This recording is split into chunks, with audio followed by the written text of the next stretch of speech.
I'm Chris Watson from Endor Learn and Develop, and I'm excited to be sharing with you some practical ideas to help you refocus your energy and attention. Welcome aboard. This is a massive oversimplification, but it's a lovely and accessible way of thinking about the way the brain works. Some of you may have heard about this before, but I like to think of the brain as two separate brains. We have a manual, deliberate system. And we've also got an automatic system which differs in its approaches. And you can use either of these. Now, the deliberate system is a bit like the smart professor. The problems with the smart professor is he can only do one thing at once. And it tends to be high-level cognitive thinking, deep thinking are all processed and take place in the deliberate system.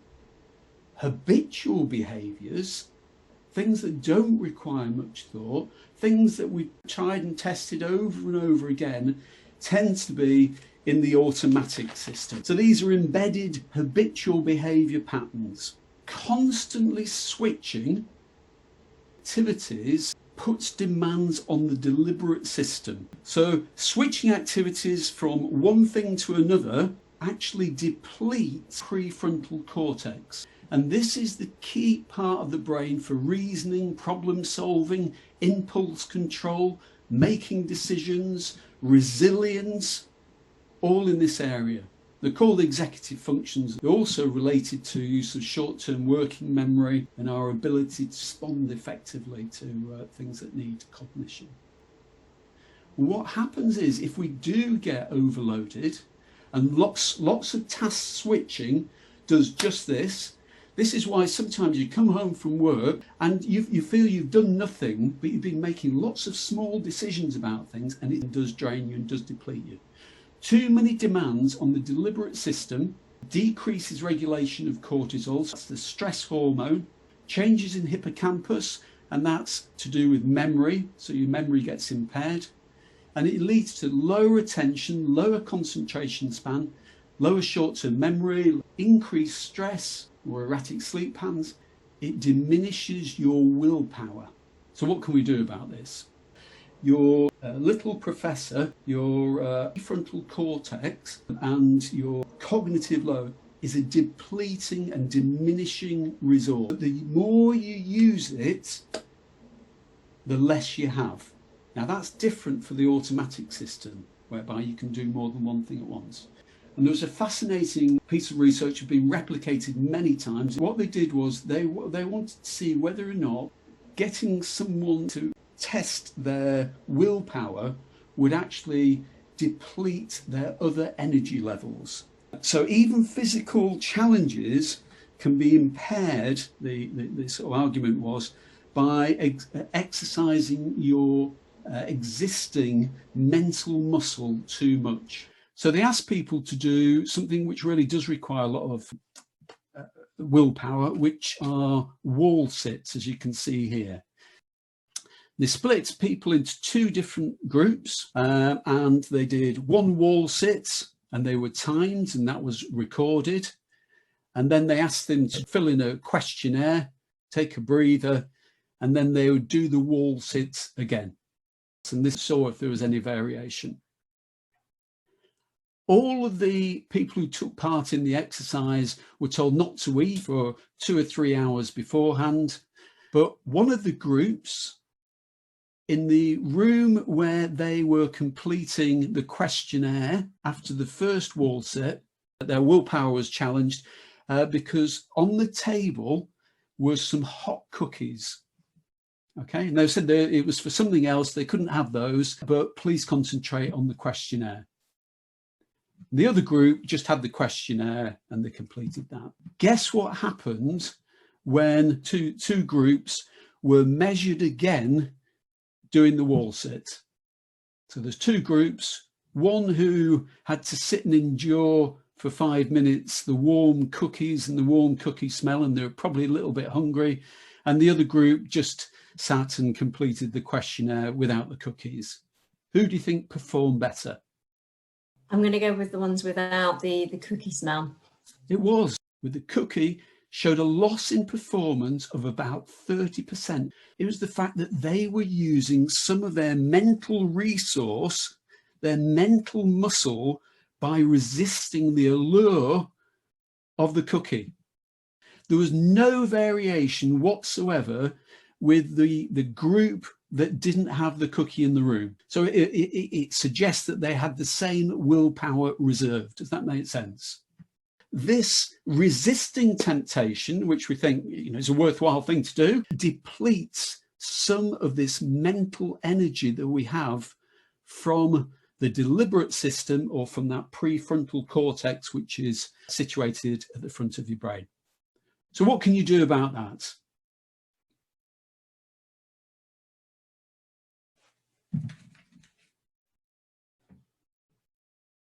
What do you think is happening in that little clip? It's to do with heart rate variation. Okay, and this all sounds very fanciful, but it's not. Traditionally, people's health was measured by the number of beats per second. Cameron, you can probably tell us what a healthy heartbeat rate is, but I think resting, is it something like 60 to 90 beats per minute or something like that? And for decades, the medical profession has used this as a barometer of your health. More recently, what people look at is the spacing between those beats. It's called the interbeat rate. And the reason is healthy people have got typically varied interbeat rate. It's not the same. Depressed people have got a very, very consistent heart rate variation. When you're sleeping at night in REM or deep sleep, your heart rate variation increases and it's at its most varied. So to make you healthier, bizarrely, what we need to do is somehow influence your heart rate variation, because when you get stressed, when you put pressure on yourself, there's very little variation between it.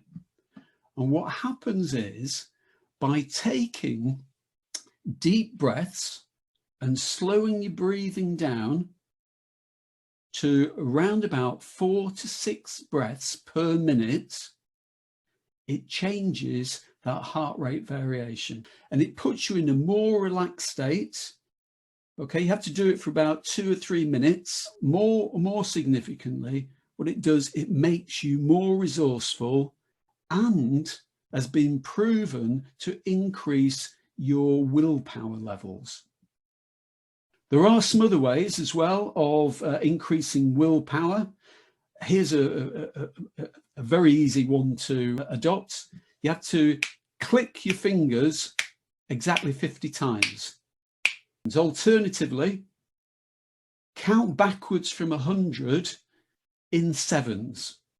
And both of them, what they do is they strengthen your prefrontal cortex. Long term, the best way is exercise, as Cameron suggested, and athletes tend to have a much more varied heart rate variation. Meditation also works well, but this starts to provide some reasons why meditation is so good for you. Another way of strengthening the prefrontal cortex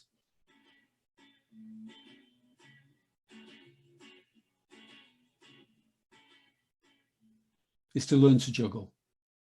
And the idea of getting into good habits is being really popularized at the moment, because the more you can habitualize certain behaviors, the less pressure and the less tasking you're putting on your automatic system.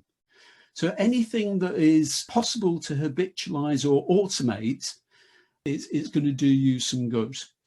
And this, you may have seen this in the past, is the reason why Steve Jobs wore the same clothing every day for 10 years.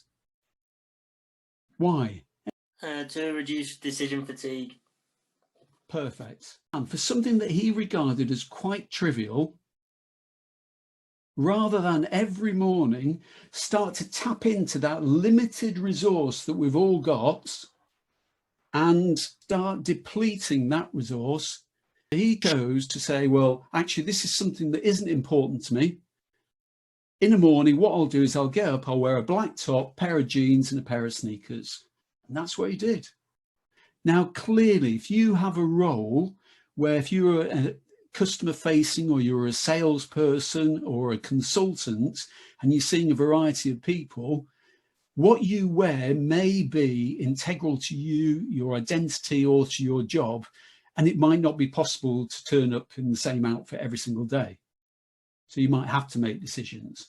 But what this is saying is, where there are routine things that you do that aren't that important, are the ways to sort of automate those or habitualize those.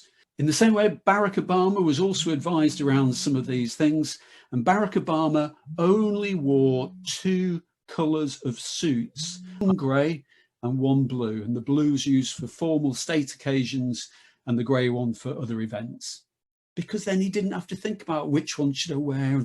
That green looks quite good, or Michelle, what do I look like in this? Okay, we're moving towards the end now.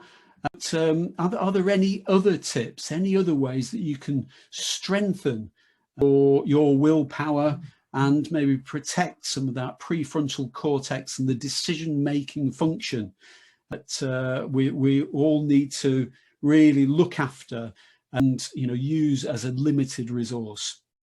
It's been estimated that excuse me, urges that lead to distraction last for no more than 10 minutes.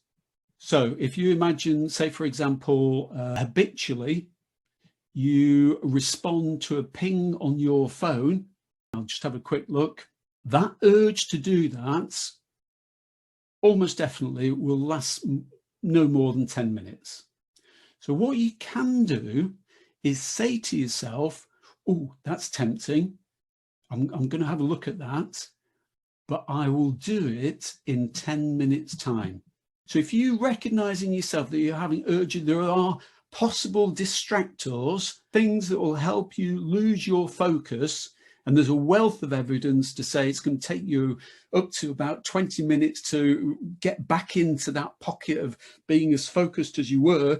We also know that each time you keep swapping tasks, you're depleting your mental resources. It's not a good idea. The way to start to overcome it is to say, I'm going to wait 10 minutes. The more you do this as well, after the 10 minutes come, what I've noticed is you no longer see it as urgent, you no longer see it as attractive, and you no longer see it as something that has to happen. And actually, it's a great way of starting to re-educate yourself away from those apparently urgent things that need to be addressed, and just keeping in the moment, in the present moment, and focused on some of those key tasks and activities. We've covered 15 themes. My most recent book, which is called Upskill, has got 825 more practical ideas to extend capability and performance in the workplace. It's based on a 10-year funded study where we were given some money to find out what is it that organizations value today. And these are the 21 skills. And so what it does, it delivers a dynamic snapshot of different strategies, tools, techniques, and ideas that people can introduce for themselves with no budget whatsoever, that will make a demonstrable difference to them back in the workplace. The reason I'm shoehorning this book, which I will say was #1 in Amazon Business Reference Book, is not because of that fact, but because within it there are chapters on resilience and emotional control, change management, intuitive thinking, and how you build up intuitive thinking, and also results focus. So I've rushed through 15 ideas for you, but if you do want another 825, they are within the book. So many thanks.